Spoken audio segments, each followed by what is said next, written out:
Vamos lá para a situação agora quando são 5 nuvens. Para isso a gente já trouxe alguns exemplos aqui. Perfeito? Então, quando tem 5 nuvens ao redor do átomo central, o arranjo eletrônico que vai ter desses 4 caras, que eu vou dar como exemplo, vai ser sempre um arranjo de bipirâmide trigonal, tá? E o que eu quero que vocês analisem é justamente isso aqui, ó. Que essa bipirâmide trigonal vai ser como se eu tivesse um trigonal plano no meu plano e duas nuvens, uma para cima, uma para baixo. Então, no caso aqui, ó, a gente teria um triângulo, um pico em cima, um pico embaixo. Perfeito? Então, no caso aqui, eu teria uma pirâmide vindo aqui para baixo e uma pirâmide aqui para cima. Então, seria como se fosse uma bipirâmide de base triangular, tá? Vamos olhar aqui como é que funciona, então, por exemplo, o PCl5. PCl5 eu tenho um fósforo, que é um átomo que possui 5 elétrons na camada de valência. E PCl5 ele vai se ligar a 5 átomos de cloro. Para simplificar e não poluir muito o desenho, eu vou desenhar apenas um elétron aqui no cloro, que vai ser o elétron que vai participar da ligação.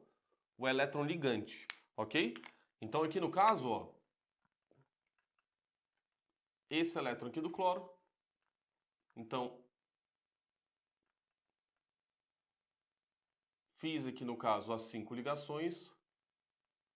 E pronto, o cloro está estabilizado e o fósforo também. Professor, mas o fósforo tem 5 elétrons, ele precisa só de 3 para ficar estável. Isso era a segunda teoria do octeto. Quando tem 5 nuvens e 6 nuvens ao redor do átomo central, a gente começa a abandonar a teoria do octeto. A gente começa a ver questões baseadas em expansão do octeto, quando o átomo consegue fazer mais ligações do que ele normalmente faz. Ok? Então nessa situação aqui, o fósforo está com 10 elétrons na camada de valência e está estável. Então nessa situação aqui, o arranjo eletrônico dele vai ser um arranjo trigonal plano. Mas a sua geometria vai ser uma geometria do tipo bipirâmide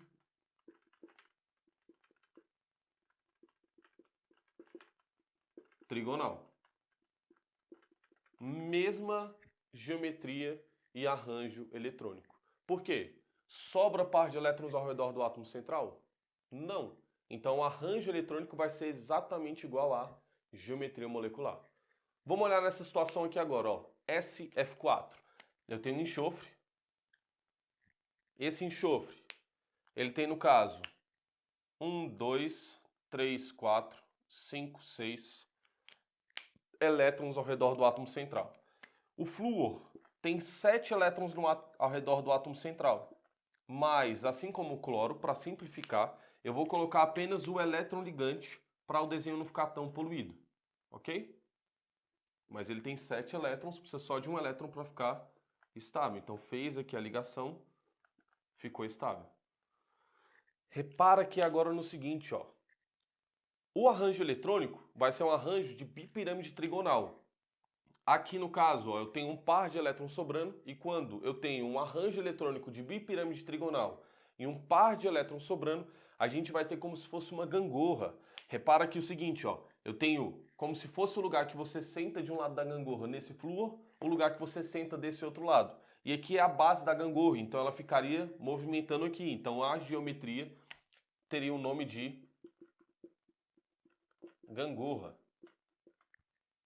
Perfeito? Vamos analisar o outro, ó. ClF3. ClF3, o que a gente vai ter aqui? Eu tenho, no caso, os pares de elétrons ao redor do átomo central. Nessa situação, o que a gente vai ter? Ó? O cloro, que tem 7 elétrons ao redor do átomo central. 1, 2, 3, 4, 5, 6, 7 elétrons ao redor do átomo central. E eu tenho os átomos de flúor aqui, ó, que no caso, eles têm 7 elétrons ao redor do átomo central também. E aí aqui a gente vai só colocar um elétron para não poluir tanto o desenho. Nessa situação aqui, eu quero que vocês reparem o seguinte. Eu tenho 2 pares de elétrons sobrando ao redor do átomo central. Esses 2 pares de elétrons que estão sobrando ao redor do átomo central faz com que esses átomos fiquem conforme um T. Então a gente vai falar que nossa geometria vai ser uma geometria de forma T. Ok? Então repara, arranjo eletrônico é o arranjo dos elétrons ao redor do átomo central. Geometria é como os átomos estão dispostos ao redor desse átomo central, numa forma T. Xenônio F2. Professor, xenônio é gás nobre. Como é que o xenônio vai fazer a ligação química? Se você pensar na teoria do octeto, xenônio está estável. Mas como eu disse para vocês, aqui a gente não está seguindo a regra do octeto. Então a gente vai pensar na expansão do octeto. Então o xenônio aqui no caso vai ter 8 elétrons ao redor do átomo central. Então 1, 2, 3, 4, 5, 6, 7, 8. E o flúor no caso tem 1 elétron ao redor, ou 7 elétrons ao redor do átomo central, mas a gente vai representar apenas um para ficar mais simples de representar e menos poluído o desenho. O que importa para a gente é o nosso átomo central. Então aqui ó, eu tenho 1, 2, 3 pares de elétrons não ligantes, que não participam da ligação. Com isso a gente tem o quê? O xenônio com 2 pares de elétrons ligantes. Isso faz com que, no caso, essa geometria aqui seja uma geometria linear. Ok? Olha o que eu quero que vocês reparem aqui nessa situação. Quando a gente vai pensar na bipirâmide trigonal, a gente está olhando essas nuvens eletrônicas aqui, e nessas nuvens eletrônicas, a partir do momento que eu tenho par de elétrons sobrando, esse par de elétrons começa a ocupar essas regiões aqui, ó, a região do trigonal plano, o que está aqui nesse plano. Então, por exemplo, no SF4 seria como se estivesse sobrando, ocupando esse par de elétrons, essa região aqui. E aí, consequentemente, vai ficar na forma de gangorra. Essa parte aqui vai ser a parte que vai movimentar e essa parte aqui gera gangorra. Quando a gente tem no ClF3, a gente tem o quê? Dois pares de elétrons não ligantes. Então aqui vai ficar na forma T, ó. Repara num T de lado. E quando a gente tem aqui no xenônio F2, esse par de elétrons aqui seria o terceiro par de elétrons que não participa da ligação. Então vai ficar numa forma linear essa geometria aqui. Deu para entender direitinho? Vamos lá agora para 6 nuvens eletrônicas. Quando eu tenho 6 nuvens eletrônicas ao redor do átomo central, a gente vai ter a seguinte disposição. Eu vou ter aqui, no caso, um quadrado, beleza? Esse quadrado está disposto aqui assim no plano. E aí eu vou ter um pico aqui em cima e um pico aqui embaixo, gerando uma pirâmide aqui para cima e uma pirâmide aqui para baixo. Então seria como se fosse uma bipirâmide de base quadrada, só que no caso vai ser denominado um octaédrico, beleza? Então o arranjo eletrônico vai ser octaédrico. Vamos pensar aqui agora em exemplos. SF6 tem um enxofre.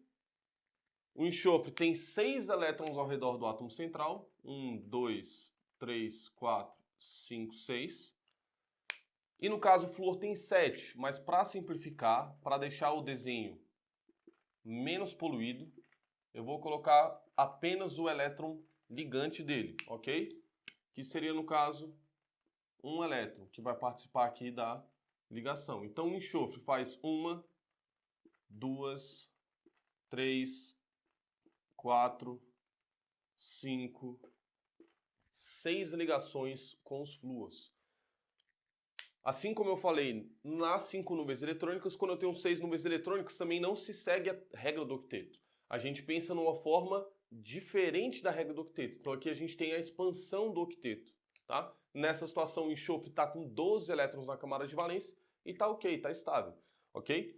Como não sobra par de elétrons ao redor do átomo central e o arranjo eletrônico é octaédrico e não sobra par de elétrons, então a geometria desse cara vai ser uma geometria do tipo octaédrica. Quando a gente vai ver agora, por exemplo, o BrF5. BrF5 eu vou ter o bromo. O bromo tem 7 elétrons ao redor do átomo central. 1, 2, 3, 4, 5, 6, 7. E o flúor também tem 7. Mas a gente vai aqui, para simplificar o desenho, colocar apenas o elétron ligante dele, que vai participar da ligação. Então, 1, 2, com isso, o bromo vai fazer 5 ligações com flúor, 3, 4, 5 ligações com flúor, e vai sobrar um par de elétrons aqui, ó. Esse par de elétrons que sobra é esse par de elétrons aqui, ó. Consequentemente, eu tenho aqui no caso só uma pirâmide. Então aqui eu vou ter uma pirâmide de base quadrada. Então seria uma pirâmide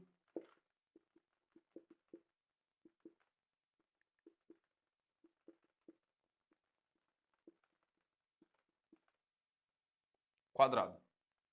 Perfeito? Vamos olhar agora no xenônio F4. Xenônio F4, eu tenho um xenônio que tem 8 elétrons na camada de valência. Então, 1, 2, 3, 4, 5, 6, 7, 8. E o flúor que tem 7 elétrons, mas a gente só vai representar o elétron ligante para simplificar o desenho. Perfeito? Então, aqui no caso, a gente tem essa situação aqui.